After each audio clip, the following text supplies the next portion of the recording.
Namaste people, welcome to my channel Biryani Apps. నన్ను నా channel ని ఫస్ట్ టైం చూస్తున్న వాళ్ళకైతే నమస్తే వెల్కమ్. నా పేరు భవ్య. మీకు గానీ ఈ వీడియో నచ్చితే లైక్ చేసి సబ్స్క్రైబ్ చేసుకోవడం మాత్రం మర్చిపోకండి. అలాగే ఆ గంట కొట్టడం కూడా.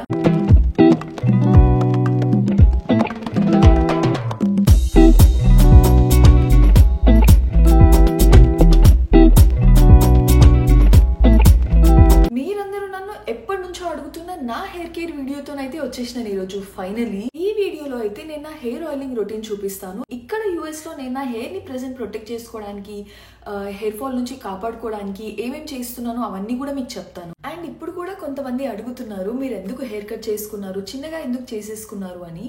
దానికైతే నేను రీసెంట్ గా అప్లోడ్ చేసిన Q&A వీడియోలో డీటెయిల్డ్ గా ఆన్సర్ ఇచ్చాను. ఎవరైనా చూడని వాళ్ళు ఉంటే చూసేయండి. అండ్ అదే కాకుండా నా గురించి మీ అందరికీ ఉన్న చాలా క్వశ్చన్స్ కి నేను అందులో ఆన్సర్ చేశాను.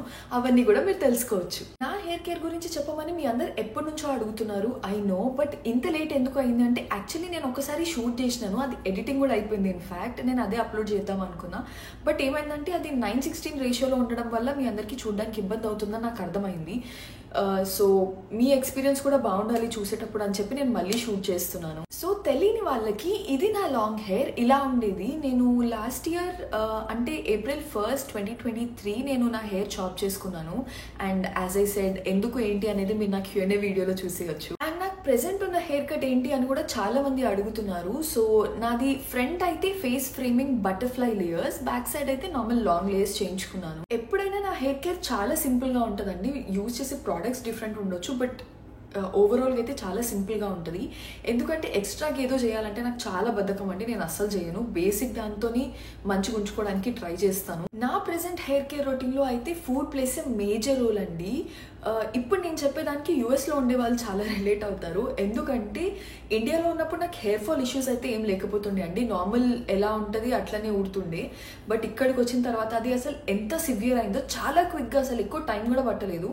నేను వచ్చిన తర్వాత నేను ఇక్కడ మొత్తంకి అడ్జస్ట్ అయ్యేలోపే హెయిర్ ఫాల్ అసలు సివియర్గా అయిపోయింది. ఐ డోంట్ నో, అంటే మేబీ ఫుడ్ వల్ల అయి ఉండొచ్చు, weather changes and water change మెయిన్గా, వీటన్నిటి వల్ల కూడా అయి ఉండొచ్చు. బట్ అసలు సివియర్ హెయిర్ ఫాల్ స్టార్ట్ అయింది. ఇంట్లో మొత్తం అసలు ఎక్కడ చూస్తున్నా సరే మొత్తం నా హెయిర్ ఉండేది. అండ్ ఐమ్ ప్రిటీ షూర్ ఇది నా ఒక్కదాని ఎక్స్పీరియన్స్ కాదు, మెజారిటీ ఇమిగ్రెంట్స్ ఎక్స్పీరియన్స్ చేసి ఉంటారు ఇట్లా హెయిర్ ఫాల్ అయితే. ఎందుకంటే అట్లీస్ట్ ఇక్కడ నాకు తెలిసిన every single person hair fall experience చేసినారు ఇక్కడికి వచ్చిన తర్వాత. సో అట్లా నాకు కూడా ఇక్కడికి వచ్చిన తర్వాత సివియర్ హెయిర్ ఫాల్ స్టార్ట్ అయింది. లిటరల్ గా నేను అసలు మాటలో కూడా చెప్పలేను ఎంత సివియరో. ఇప్పుడంతా తెలుస్తలేదు, బట్ ఒక స్టేజ్ లో ఎట్లా అంటే ఆ హెయిర్ ఫాల్ అదంతా ఉన్న స్టేజ్ లో నేను ఏ హెయిర్ స్టైల్ వేసుకున్నా క్లియర్ గా తెలిసేది. అక్కడ నేను పోనీ వేసుకున్నా లైక్ ఎట్లా వేరే ఎట్లా స్టైల్ చేసినా కూడా చాలా క్లియర్ గా అర్థమైపోయేది. అప్పుడు నేను ఫొటోస్ తీయలేదు, సో చూపించలేకపోతున్నా. అది చూస్తే మాత్రం you will definitely understand what I'm talking about. So ఆ హెయిర్ ఫాల్ అదంతా నాకు అంటే అంత సివియర్ హెయిర్ ఫాల్ నాకు కొత్త కాబట్టి అది హ్యాండిల్ చేయడం నాకు చాలా పెయిన్ఫుల్ గా కూడా ఉండే. ఆబ్వియస్ గా అందరికి అంతే ఉంటుండొచ్చు. అప్పుడు స్టార్ట్ అయింది నా రీసెర్చ్ దాన్ని ఫిక్స్ చేయడానికి. అప్పుడు నా సర్చ్ ఎట్లుండేదంటే, ఒక మ్యాజిక్ ప్రొడక్ట్ ఉంటుంది, దాన్ని గనక నేను సర్చ్ చేసి కనిపెట్టి యూజ్ చేసినాను అనుకో, నా హెయిర్ ఫాల్ మొత్తం తగ్గిపోతుంది. ఆ వేలో ఆలోచిస్తుండే. For some reason I don't know, అంటే నేను చెప్పిన కదా నాకు అదంతా చాలా కొత్త నాకు హ్యాండిల్ చేయడానికి. సో ఏదో ఒకటి యూజ్ చేసి యాజ్ సూన్ యాజ్ పాసిబుల్ అది తగ్గిపోవాలి అనే వేలో ఆలోచిస్తుండే. సో అట్లా సర్చ్ చేస్తున్నప్పుడు ఒక ప్రోడక్ట్ నేమ్ అయితే నాకు చాలా వినిపించింది. అంటే ఒక ప్రోడక్ట్ అనలేము, ఒక దాని గురించి, అదే రోజ్మెరీ. ఎక్కడ చూసినా సరే రోజ్మెరీ యూజ్ చేస్తే హెయిర్ ఫాల్ తగ్గిపోతుంది, హెయిర్ గ్రోత్ అయిపోతుంది, స్కాల్ప్ హెల్త్ మంచిగా అవుతుంది, ఇంప్రూవ్ అవుతుంది, చాలా బాగుంటుంది, అది ఇది అని చెప్పి బ్లా బ్లా బ్లా చాలా వినిపించినాయి దాని గురించి. సో ఇట్స్ లైక్ అది ట్రై చేద్దాం, ఓకే మేబీ ఇదే మ్యాజిక్ ప్రోడక్ట్ ఏమో, దీన్ని యూజ్ చేస్తే తగ్గిపోతుంది, సో అది ట్రై చేద్దాం అని చెప్పి నేను వాల్మార్ట్ నుంచి రోజ్మెరీ లీవ్స్ దొరుకుతాయి, అక్కడ అవి దొరుకుతాయి. సో నేను అది తీసుకొని వచ్చి అది దాంతో రోజ్మెరీ వాటర్ స్ప్రే బాటిల్లో వేసుకొని యూజ్ చేయడం స్టార్ట్ చేసిన. అది అసలు ఎంత వియర్డ్ స్మెల్ వచ్చేదో ఐ డోంట్ నో. అంటే యూజ్ చేస్తున్నారు ఇప్పటికీ, వాళ్ళకి ఎట్లా వర్క్ అవుతుందో నాకు తెలీదు. నైట్ స్ప్రే చేసుకొని పడుకుంటే మొత్తం అబ్జార్బ్ అయిపోతుంది అది ఇది అంటారు, బట్ నెక్స్ట్ డే కూడా కొంచెం ఫ్రెష్ ఉండాలి కదా, అదే స్మెల్ వస్తూ ఉంటే నాకు చాలా వియర్డ్ అనిపించేది. సో ఇది కాదు, ఇది వర్క్ అవ్వట్లేదు, I have to find something else అనుకున్నా. నేను ఐ థింక్ ఒక 15 days ఏమో యూజ్ చేసినట్టున్నా రోజ్మెరీ వాటర్. అంటే ఓకే కొంచెం యూజ్ చేస్తే అలవాటు అయిపోతుంది తెలుస్తుంది అని చెప్పి ట్రై చేసిన. బట్ నాకు అర్థమైంది నేను ఇది ఎక్కువ టైం నా పైన నేను ఫోర్స్ చేసుకోలేను, I have to find something else అని. ఇక మళ్ళీ నా సర్చింగ్ మొదలు పెట్టినాను. అప్పుడు నాకు ఇంకొక రోజ్మెరీ ప్రోడక్టే కనిపించింది, బట్ ఇది ఆయిల్ ఫామ్లో అనమాట. మీలే అనుకుంటా, ఐఎమ్ నాట్ షూర్ దాని ఎగ్జాక్ట్ ఎట్లా ప్రొనౌన్స్ చేస్తారు, బట్ ఒక హెయిర్ ఆయిల్. దాని గురించి చాలా మంచి రివ్యూస్ ఉన్నాయి, చాలా బాగా వర్క్ అవుతుంది అది ఇది అని చెప్పేసి ఉన్నాయి. అది చూసి సరే ఒకసారి ఇది ట్రై చేద్దాము. నాది dry scalp and dry hair అనమాట.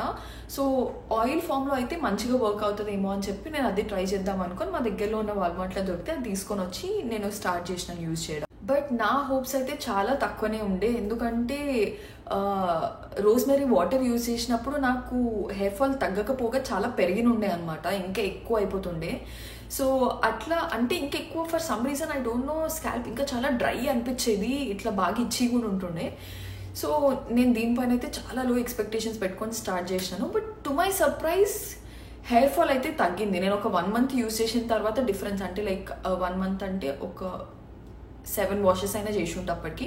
సో అప్పుడు అన్ని టైమ్స్ యూజ్ చేసిన తర్వాత నాకు అర్థమైంది ఓకే ఇది కొంచెమైనా బెటర్ ఉన్నట్టుంది, వర్క్ అవుతున్నట్టుంది నాకు అని. హెయిర్ వాష్ చేసేటప్పుడు కానీ ఆయిల్ అప్లై చేసుకునేటప్పుడు కానీ కోమ్ చేస్తుంటే చాలా హెయిర్ ఊడిపోయేది ముందు, అది అప్పుడు తగ్గింది అనిపించింది. నేను ఆ వేలో డిఫరెన్స్ అబ్జర్వ్ చేసినాను. కొంచెం కొంచెం హెయిర్ ఊడేది, చాలా వరకు తగ్గింది అనిపించింది. సో నేను అప్పటి నుంచి ఐ థింక్ నేను ఇది సెప్టెంబర్ అక్టోబర్ ఆ టైంలో చూసినట్టున్నాను 2023. అప్పటి నుంచి ఇప్పటి వరకు నేనైతే అదే యూజ్ చేస్తున్నాను, అదే ఆయిల్. దాంట్లోనే ఇంకొక లైట్ వర్షన్ కూడా ఉండే, అది కూడా ట్రై చేసినాను, బట్ అది నాకు వర్క్ అవ్వలేదు. నార్మల్ నేను చూపిస్తాను ప్రోడక్ట్. ఈ ఆయిల్ అయితే నాకు ఇప్పుడు ప్రెసెంట్ మంచిగా వర్క్ అవుతుంది, నేను అప్పటి నుంచి ఇప్పటికీ కూడా అదే యూజ్ చేస్తున్నాను. అండ్ డబుల్ క్లెన్జింగ్ అండి, ఎవ్రీ సింగిల్ టైం చేయను. యాజ్ ఐ సెడ్ నాది డ్రై స్కాల్ప్ అండ్ అంత ప్రోడక్ట్స్ నేను ఎక్కువ ఏం యూజ్ చేయను, అంత బయటకు కూడా ఏం వెళ్ళాను కాబట్టి ప్రోడక్ట్ బిల్డప్ కూడా ఏం ఉండదు నాకు. సో నేను మంత్లీ వన్స్ అయితే డబుల్ క్లెన్జింగ్ చేస్తాను, డబుల్ షాంపూయింగ్ బేసికలీ అది చేస్తాను. నేను ఆ ప్రోడక్ట్స్ అని ఆల్రెడీ షార్ట్స్లో కూడా చూపించినాను. మీరు మళ్ళీ ఫుల్ ఇన్ డీటెయిల్గా చూడాలనుకుంటే ఆ ప్రోడక్ట్స్ గురించి నాకు కామెంట్స్లో చెప్పండి, నేను ఇన్ డీటెయిల్ అన్నిటి గురించి షేర్ చేస్తాను మీతో. ఇందాక చెప్పినా కదా నేను నా హెయిర్ ఫాల్ ఫిక్స్ చేయడంలో ఫుడ్ చాలా ఇంపార్టెంట్ రోల్ ప్లే చేసిందని చెప్పి చాలా చేంజెస్ చేశాను నా డైట్లో నా హెయిర్ ఫాల్ ఫిక్స్ చేయడానికి. And it has definitely shown results, నాకు మంచి చాలా ఇంప్రూవ్ అయిందని చెప్పొచ్చు. అండ్ యూఎస్లో ఉండే వాళ్ళైతే ఫుడ్లో చేంజెస్ చేయడం చాలా ఇంపార్టెంట్ అండి, ఎందుకంటే మనకు అవైలబుల్ ఉన్న ఫుడ్స్ అలాంటివి, దానివల్ల కూడా హెయిర్ ఫాల్ ట్రిగ్గర్ అవుతుంది. ఎందుకంటే మనం ఎన్ని ప్రోడక్ట్స్ యూజ్ చేసినా అది అక్కడ టాపికల్గా వర్క్ అవుతుంది, అన్ని లోపల నుంచి హీల్ చేయవు. కాబట్టి మనం ఫుడ్లో డిఫరెన్స్ తీసుకురాగలిగితే బాగుంటుంది అని చెప్పి నేను చేంజెస్ అక్కడ చేసినాను. నేనేమేమి చేంజెస్ చేసినాను నా డయట్లో, నా ఓవరాల్ లైఫ్ స్టైల్లో ఈ ఇష్యూస్ అన్ని ఫిక్స్ చేయడానికి అనేది మీరు చూడాలనుకుంటే నాకు కామెంట్స్లో చెప్పండి, నేను డీటెయిల్డ్గా వీడియో అప్లోడ్ చేస్తాను. ఇప్పుడు నా హెయిర్ కేర్ ఎట్లా ఉందంటే మెజారిటీ ఫుడ్, దాని తర్వాత ఆయిలింగ్ కూడా చాలా ఇంపార్టెంట్ అండి. చాలా మంది లైట్ తీసుకుంటారు, అంటే జస్ట్ ఆ డ్రై హెయిర్ పైన వాష్ చేస్తూ పోతూ ఉంటారు. స్కాల్ప్ హెల్త్ చాలా డిస్టర్బ్ అవుతుంది దానివల్ల. ఆయిలింగ్ చాలా కంపల్సరీ. అది నేను ఆయిలీ హెయిర్ వాళ్ళకి అంతా సజెస్ట్ చేయను, అంటే that completely depends on how oily your hair is at that point. దాన్ని చూసుకొని మీరు దాన్ని అకార్డింగ్గా చేయాలి. మీ హెయిర్ ఫుల్ ఆయిలీ ఉంది, చాలా ప్రోడక్ట్ బిల్డప్ ఉంది అంటే మీరు దానిపైన ఆయిల్ పెట్టడంలో దేర్ ఇస్ నో పాయింట్, ఎందుకంటే ఆల్రెడీ మీ స్కాల్ప్ పోర్స్ ఏదైతే ఉందో దాన్ని ఆ ప్రోడక్ట్స్ మొత్తం ఇక్కడ ఆపేస్తున్నాయి. మీరు దానిపై నుంచి ఆయిల్ పెట్టినా అది అసలు లోపలికి పెనిట్రేట్ అవ్వదు, దాని బెనిఫిట్స్ ఏం రావు మీకు, ఇంకా గ్రీసీ అవ్వడం తప్ప దానివల్ల మీకు పెద్ద బెనిఫిట్ ఏమి ఉండదు. But dry scalp and hair ఉన్న వాళ్ళకి నేను ఇచ్చే సజెషన్ ఏంటంటే ఎవ్రీ సింగిల్ వాష్ ముందు అట్లీస్ట్ అంటే మినిమం 30 minutes అయినా సరే మీరు ఆయిల్ చేసుకోవడానికి ట్రై చేయండి. ఉంచుకొని కాసేపు అట్లా అది ఆయిల్లో సోక్ అవుతే స్కాల్ప్కి మంచిది, స్కాల్ప్ హెల్త్కి మంచిది, మీ హెయిర్ లెన్స్కి కూడా మంచిది. దానివల్ల మీ overall scalp and hair health improve అవుతుంది. వచ్చే నష్టం ఏం లేదు, మనకు దానివల్ల బెనిఫిట్సే వస్తాయి. అండ్ మీరు ఎలాంటి ఆయిల్ యూజ్ చేస్తున్నారు అనేది కూడా చాలా చాలా ఇంపార్టెంట్ అండి. మీరు మీ స్కాల్ప్ టైప్ అండ్ మీకున్న కన్సర్న్స్ని బేస్ చేసుకొని యూజ్ చేయాలి, రాదర్ దెన్ ఎవరో ఏదో చెప్పారు, ఇంక్లూడింగ్ మీ. నేను ఏదైనా చూపించినా సరే మీరు బ్లైండ్లీ నమ్మొద్దు, మీ రీసెర్చ్ మీరు చేయాలి. కొంచెం టైం ఇన్వెస్ట్ చేస్తే దాంట్లో మీకు దాని గురించి అర్థమైపోతుంది, మీకు అది వర్క్ అవుతుందా అవ్వదా అని చెప్పి.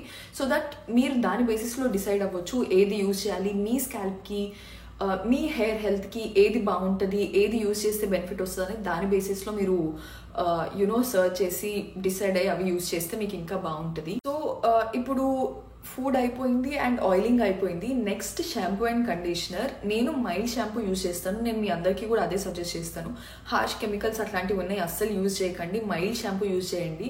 Your scalp will love you. And నేనేం యూజ్ చేస్తాను అనేది అయితే మీరు ఆల్రెడీ చూసినారు, నేను ఆ ప్రోడక్ట్స్ అవి షేర్ చేసిన దాంట్లో. అండ్ కండిషనర్కి వచ్చేస్తే కండిషనింగ్ చాలా ఇంపార్టెంట్ అండి. ఎందుకంటే మనం హార్డ్ వాటర్ అట్లాంటివి యూజ్ చేస్తుంటాం, మనం యూజ్ చేసే షాంపూలో కెమికల్స్ ఉంటాయి. సో వాటన్నిటి వల్ల హెయిర్ లెన్స్ చాలా రఫ్ అయిపోతాయి. సో దాన్ని మనం కండిషనర్ యూజ్ చేసి మళ్ళీ ఆ పోయిన మాయిశ్చర్ని లాకిన్ చేయడానికి ట్రై చేయాలి. సో దట్ కొంచెం హెల్దీగా కనిపిస్తుంది అండ్ హెల్దీగా ఉంటుంది. అట్లా మనం కండిషనర్ యూజ్ చేయకుండా దానిపైన అవే కెమికల్స్ రుద్దుకుంటూ పోతూ ఉంటే అది ఇంకా ఎక్కువ ఫర్దర్ డ్యామేజ్ అవుతుంది. దాంట్లో మాయిశ్చర్ రిప్లెనిష్ అవ్వదు, అది పోతూ ఉంటుంది. ఫస్ట్ 3 స్టెప్స్ తర్వాత లాస్ట్ స్టెప్ అయితే ఆఫ్టర్ షవర్ కేర్ అండి. అది 1 to 2 స్టెప్స్ చేస్తాను, అంతకంటే ఎక్కువేం ఉండదు. అదేంటంటే మైక్రోఫైబర్ టాల్లో నేను హెయిర్ని టై చేసుకుంటాను. మీరు దాని ప్లేస్లో కాటన్ టాల్ కానీ కాటన్ క్లాత్ కానీ ఏదైనా యూజ్ చేయొచ్చు మీ ఫ్లెక్సిబిలిటీని బట్టి. వేరే ఫ్యాబ్రిక్స్ అండ్ మెటీరియల్స్ ఏమో ఉంటాయి, నాకు అంత ఐడియా లేదు. వాటితో కంపేర్ చేస్తే ఇది చాలా మంచిగా ఉంటుంది హెయిర్స్ పైన. అండ్ హెయిర్ని ఎయిర్ డ్రై చేయడానికి ప్రిఫర్ చేయండి over using tools and drying them out. Cold సెట్టింగ్స్లో యూజ్ చేస్తామంటారు, but still that is something external you're giving కదా, ఎందుకు అట్లా అవసరం లేకుండా మీ దగ్గర టైం ఉంటే మీరు ఎయిర్ డ్రై అవ్వనివ్వడానికి ప్రిఫర్ చేయండి. టైం లేనప్పుడు యూజ్ చేస్తారు, నేనైతే అస్సలు అది యూజే చేయను. నేను కంప్లీట్గా న్యాచురల్గా ఎయిర్ డ్రై అవ్వనివ్వడానికి ట్రై చేస్తాను. నేను ఇన్ జనరల్గానే టూల్స్ చాలా తక్కువ యూజ్ చేస్తాను నా హెయిర్ పైన మోస్ట్లీ. ఎందుకంటే కండిషనర్ యూజ్ చేస్తేనే నాది చాలా సాఫ్ట్ అంటే ఇట్లా ఉంటుంది. సో ఐ థింక్ బయటికి వెళ్ళడానికి this is good to look presentable. So నేను ఎక్కువ టూల్స్ ఏం యూజ్ చేయను. బేసికల్గా ఫస్ట్ థింగ్ జెనెటిక్స్ ఉంటుందండి. దాని తర్వాత ఉన్నదాన్ని మనం ఎట్లా కాపాడుకుంటాము అనేది కూడా చాలా ఇంపార్టెంట్. మనం ఎక్స్ట్రాగా ఏం చేయలేకపోయినా ఫాలో అయ్యే బేసిక్ అయినా సరే చాలా మంచిగా ఫాలో అవ్వాలి. That will give you maximum benefits. Extra ఏదో అన్నా అవన్నీ ఎక్స్ట్రాని ఆల్రెడీ అంటున్నాం కాబట్టి అవి ఎక్స్ట్రా బెనిఫిట్స్ ప్రొవైడ్ చేస్తాయి. మీరు బేసిక్ ఫాలో అవుతే దల్ బీ మోర్ దెన్ ఎనఫ్ అని నేను నమ్ముతాను. ఓకే, ఇప్పటికైతే ఇంత చాలు. మళ్ళీ నెక్స్ట్ టైం హెయిర్ కేర్ గురించి వాటన్నిటి గురించి ఇంకొక వీడియో చేసి దాంట్లో ఇంకా డీటెయిల్డ్గా ఇంకా మోర్ ఇన్ఫర్మేషన్ మాట్లాడుకుందాము. అండ్ మీకు ఇంకా ఎలాంటి డౌట్స్ అయినా క్వశ్చన్స్ ఆర్ ఎనీథింగ్ మీరు నా నుంచి తెలుసుకోవాలనుకుంటే కింద కామెంట్స్లో మీ క్వశ్చన్స్ అడిగేయండి, నేను ఆన్సర్ చేస్తాను. లేదంటే అది వీడియో చేయగలిగితే వీడియో కూడా చేసి చెప్తాను. ఇంకెప్పుడు నా హెయిర్ ఆయిలింగ్లోకి వెళ్ళిపోదాం. ఫస్ట్ అయితే నేను స్కాల్ప్ మసాజర్తో మొత్తం ఒకసారి ప్రాపర్గా మసాజ్ చేస్తాను. దీనివల్ల 2 things జరుగుతాయి. ఒకటేమో స్కాల్ప్కి బ్లడ్ ఫ్లో ఇంక్రీజ్ అవుతుంది. ఇంకొకటి ఏమైనా ప్రోడక్ట్ బిల్డప్ ఉంటే అది కూడా పోతుంది. పోతుంది అంటే ఎటు పోదు, జస్ట్ ఆ స్కాల్ప్ సర్ఫేస్ నుంచి పైకి వస్తుంది. సో దట్ మనం పెట్టే ఆయిల్ లోపల స్కాల్ప్ లోపలికి పెనట్రేట్ అవ్వడానికి హెల్ప్ అవుతుంది. అండ్ ఇప్పుడు నేను హెయిర్ వాష్ 5 days తర్వాత చేస్తున్నాను. సో ప్రెసెంట్ ఇట్లా ఉంది, కొంచెం గ్రీసీ అయింది. యాక్చువల్లీ నిన్న కూడా మంచిగానే ఉండే, నేను బయటికి కూడా వెళ్ళేసి వచ్చిన. బట్ సడన్గా ఈరోజు మార్నింగ్కి ఎందుకో ఇట్లా ఫుల్ గ్రీసీ అయిపోయింది. సో ఇప్పుడు నేను దీన్ని మొత్తం మసాజ్ చేసి దాని తర్వాత ఆయిల్ అప్లై చేస్తాను. మసాజ్ ఎట్లా చేస్తాను ఏంటి అనేది నేను మీతో ఆల్రెడీ షేర్ చేసినాను. దాని గురించి మీకు ఇంకేమైనా డౌట్స్ ఉండి ఇంకా డీటెయిల్డ్గా తెలుసుకోవాలి అనుకుంటే నాకు కామెంట్స్లో చెప్పండి. సో నేను దాని గురించి కూడా ఇన్ డీటెయిల్డ్గా వీడియో అప్లోడ్ చేస్తాను. ఇది సాఫ్ట్ హ్యాండ్స్తో చేయడం ఈజ్ రియలీ ఇంపార్టెంట్. మనం ఎక్కువ గట్టిగా చేస్తే దీనివల్లనే హెయిర్ ఫాల్ చాలా అవుతుంది. అది నేనే ఎక్స్పీరియన్స్ చేసి I've learn this hard way. So అందుకనే చెప్తున్నాను. ఈ స్కాల్ప్ మసాజర్ అయితే చాలా చీప్గా అవైలబుల్ ఉంటుందండి. You should invest in a good one and చాలా బెనిఫిట్ ఉంటుంది దీనివల్ల. సో అయిపోయింది, మొత్తం చేసేసినాను. నేను నైటే చేసిన పడుకునే ముందు. సో మళ్ళీ ఇప్పుడు ఒక్కసారి మొత్తం క్లియర్ చేసుకున్నాను. నేను యూజ్ చేసే ఆయిల్ అయితే ఇది మీల్ నుంచి rosemary meant scalp and hair strengthening oil. So ఇది యూజ్ చేస్తున్నాను నేను ఇందాక చెప్పింది కూడా దీని గురించి. ఇది నాకు చాలా మంచిగా వర్క్ అయింది. దీంట్లోనే లైట్ వర్షన్ కూడా ఉంటుంది, but for some reason that didn't work out for me. నాకు దానివల్ల మళ్ళీ హెయిర్ ఫాల్ ఎక్కువైంది. సో నేను దాన్ని డిస్కంటిన్యూ చేసేసి ఇది యూజ్ చేయడం స్టార్ట్ చేశాను మళ్ళీ. ఈ ప్రోడక్ట్స్ అని నేను కమ్యూనిటీ ట్యాబ్లో, అంటే నేను ఏం యూజ్ చేస్తున్నానో అవన్నీ కుదిరినంత వరకు కమ్యూనిటీ ట్యాబ్లో ఇవ్వడానికి ట్రై చేస్తాను, ఈ ప్రోడక్ట్స్కి ఆన్లైన్ లింక్స్. సో ఇప్పుడు ఇంక ఆయిల్ చేసేసుకుందాము. లాస్ట్ టైం మస్తు గట్టిగా పెట్టేసినట్టు నా బలమంతా యూజ్ చేసి కష్టపడితే వెళ్ళింది. ఫస్ట్ అయితే ఇట్లా పార్టీషన్స్ తీసుకొని నేను ఆ డ్రాపర్తోనే పెట్టేస్తాను. నేను హీట్ చేసుకొని అట్లేం పెట్టుకోను. దాంట్లో ఈ ఆయిల్ వేస్తాను. ఆయిల్ ఇట్లా డ్రాపర్తోనే వేసేసుకుంటా. ఇట్లా సో ఈ ఆయిల్ని వేడి చేసి అట్లా ఏం పెట్టుకొని నేను నార్మల్గా యూజ్ చేసుకుంటాను. అట్లా యూజ్ చేస్తే కూడా బెనిఫిట్ అంటారు, but this is working out fine for me as well. Oiling start చేసే ముందే నేను ఒకసారి స్కాల్ప్ మసాజర్తో మొత్తం మసాజ్ చేసిన కాబట్టి బ్లడ్ ఫ్లో ఉంటుంది. బట్ స్టిల్ నేను ఆయిల్ చేసేటప్పుడు కూడా ఒకసారి ఇట్లా స్లైడ్గా మసాజ్ చేస్తూ పెడతాను, సో దట్ బెటర్ అబ్జార్ప్షన్ కూడా ఉంటుంది. ఇంక ఇట్లనే నేను పార్టీషన్స్ చేసుకుంటూ, అంటే యూజువల్గా 2 హ్యాండ్స్తో పెట్టుకుంటాను. ఇప్పుడు వీడియో తీసేటప్పుడు అంత ప్రాపర్గా రావట్లేదు. ఇట్లా మళ్ళీ సెక్షన్స్ వైజ్గా ఆయిల్ పెట్టుకుంటూ దాన్ని మసాజ్ చేసుకుంటూ వెళ్తా. సో యాజ్ ఐ సెడ్, నేను ఇట్లా వీక్లీ ట్వైస్ అన్నట్టు హెయిర్ వాష్ ఏం చేసుకోను. ఒక 4 డేస్కి అట్లా నా హెయిర్ ఆయిలీ అవుతుంది ఆర్ అట్లా గ్రీసీకి ఇట్లా కనిపిస్తుంది అన్నప్పుడు అప్పుడు నేను చేసుకుంటాను. It's every 4 days or 5 days నేను హెయిర్ వాష్ చేస్తాను. ఈ ఒక్క బాటిల్ 3 to 4 times వస్తుంది ఈజీగా, అంటే డిపెండింగ్ ఆన్ యువర్, అంటే మీరు ఎక్కడ అప్లై చేస్తున్నారు, మొత్తం లెన్స్కి చేస్తున్నారు. నేనైతే ఒక స్కాల్ప్కి ఒక్కదానికే వేస్తాను కాబట్టి నాకు 3-4 timesకి వస్తుంది. And it cost $10. మీరు తెలుసుకుంటారని చెప్తున్నాను. సో ఇప్పుడు ఇటు సైడ్ మొత్తం ఆయిలింగ్ అయిపోయింది, ఇంకొక సైడ్కి చేస్తున్నాను. అంత ఎక్కువ మీరు స్కాల్ప్ని ఆయిల్లో ముంచి తేల్చక్కర్లేదు, జస్ట్ కొంచెం పెడితే సరిపోతుంది. సో ఫస్ట్ ఈ ఫ్రంట్ సెక్షన్ అంతా ఆయిల్ చేసేసుకొని ఒక్కసారి ఇట్లా జస్ట్ ఒక 30 seconds అట్లా మసాజ్ చేస్తాను. దాని తర్వాత క్రౌన్ సెక్షన్, దాని తర్వాత కింద సెక్షన్, ఇట్లా సెక్షన్స్ లాగా పెట్టుకుంటాను, సో దట్ ఈజీ అవుతుంది ఎక్కడ మిస్ అవ్వకుండా. ఇట్లా క్రౌన్ సెక్షన్లో పెట్టుకుంటాను. ఫ్రంట్ సెక్షన్ అయిపోయిన తర్వాత యూజువల్గా అయితే ఇట్లనే ఒక చేతితో పెట్టుకుని ఇంకో చేతితో మసాజ్ చేసుకుంటూ పెట్టుకుంటూ వెళ్ళిపోతా. మీరు ఇట్లా మసాజ్ చేస్తూ పెట్టుకుంటే ఇంకా బెటర్ అబ్జార్ప్షన్ ఉంటుంది ఆయిల్ స్కాల్ప్లోకి. సో ఇప్పుడు ఇంకా కింద లాస్ట్ సెక్షన్. యూజువల్గా అయితే నేను ఆయిల్ పెట్టుకునేటప్పుడు ఏదైనా మూవీ చూసుకుంటూ అట్లా పెట్టుకుంటాను. సాంగ్స్ వినడం కూడా కాదు, మూవీయే చూస్తుంటా. అలా ఎంటర్టైనింగ్గా పనులు చేస్తూ ఉంటాను. నేను ఏం చేసేటప్పుడైనా సరే మూవీ పక్కా ఉంటుంది. అండ్ నేను వంట చేసేటప్పుడైనా, నేను ఎక్సర్సైజ్ చేసేటప్పుడైనా, ఆర్ ఇల్లు క్లీనింగ్ చేసేటప్పుడైనా మూవీ నడుస్తూ ఉంటుంది. చాలా రేర్గా సాంగ్స్ వింటాను. సో అయిపోయిందండి, స్కాల్ప్ మొత్తంకి అయితే పెట్టేసినాను మసాజ్ చేసుకుంటూ. ఇప్పుడు నేను హెయిర్ లెన్స్కి పెడతాను. అంత ఎక్కువ ఏం పెట్టాను, జస్ట్ లైట్గా పెట్టినట్టు ఒకసారి పెడతాను. సో నేను ఫస్ట్ నీ హెయిర్ అయితే 2 sectionsగా డివైడ్ చేసుకుంటాను. సో ఒకసారి జస్ట్ నార్మల్గా ఇట్లా హ్యాండ్తో బ్రష్ అవుట్ చేసి జస్ట్ లైట్గా ఇట్లా పైన అప్లై చేస్తాను. ఇట్లా ఫుల్ డీప్గా ఆయిల్లో అయితే ఏం ముంచి తేల్చను. డిఫరెన్స్ చూస్తున్నారు కదా. సో జస్ట్ లైట్గా అప్లై చేసి చేయనట్టు ఉంటుంది. ఇది అప్లై చేయని సైడ్. సో ఇప్పుడు అట్లనే ఇటు సైడ్ కూడా అప్లై చేసేస్తా. సేమ్ అంటే ఇట్లా కొంచెం తీసుకొని పామ్స్లో మసాజ్ చేసి పెట్టేస్తాను. సో అదండి నా హెయిర్ ఆయిలింగ్ రొటీన్. ఇంకా అయిపోయింది కాబట్టి ఇప్పుడు నేను జస్ట్ పైకి టై చేసి పెట్టేస్తాను. ఇప్పుడు ఎట్లనన్నా కాసేపట్లో నేను హెయిర్ వాష్ చేసుకుంటాను. మీరు ఓవర్ నైట్ ఉంచుకునేలా అయితే కొంచెం లూజ్ బ్రెయిడ్లో వేసుకొని పెట్టుకుంటే అయిపోతుంది. సో అదండి నా హెయిర్ కేర్ రొటీన్. ఏమైనా మిస్ అయింది అనిపించినా ఆర్ మీకు ఇంకేమైనా క్వశ్చన్స్ ఉన్నా, డౌట్స్ ఉన్నా నాకు కింద కామెంట్స్లో అడగండి, నేను డెఫినెట్గా ఆన్సర్ చేస్తాను. ఇంకా మీకు ఈ వీడియో నచ్చితే ఏం చేయాలో తెలుసు కదా, లైక్ చేయాలి, షేర్ చేయాలి అండ్ సబ్స్క్రైబ్ చేసుకోవాలి. అట్లనే ఆ గంట కొట్టడం మాత్రం మర్చిపోకండి. So that's it for today అండి. మళ్ళీ నెక్స్ట్ వీడియోలో కలుసుకుందాం. Until then bye.